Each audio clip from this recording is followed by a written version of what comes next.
guys, finally we found a place which has some grasses. So a place where we can eat this kind of leaves. As I told you, actually these leaves are not poisonous, it's legible leaves. So we just want to show you how we're going to eat this. Of course come on. we prepare some pepper. This is very strong pepper. This very what's this called? This one? Chili. Chili. Puting hanga. Then we have some salt. So we're gonna mix this salt, some vinegar with salt, and also pati the silver swan. We have also limoncito. We call it lemon. So lemon.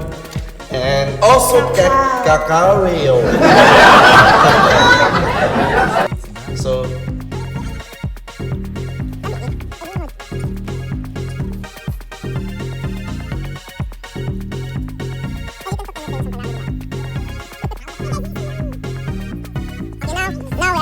my colleagues are going to eat maw-maw leaves.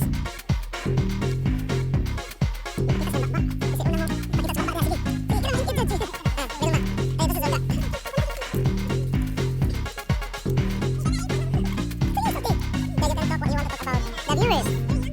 How about the viewers talk something about you eat? Yeah, sour. Marisa said it's a sour. Just like a mango. If you can taste the mango, the mango fruits, it's just same like the taste.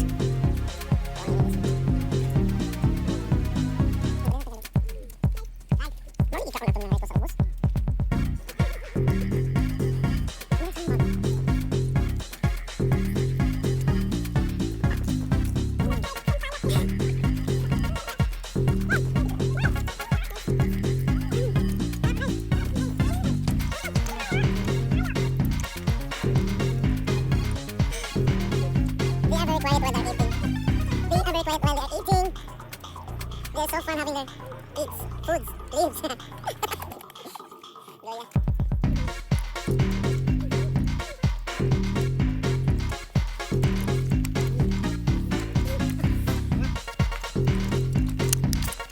Those are their faces.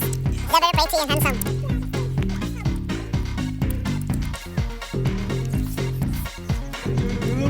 Our group is Prophet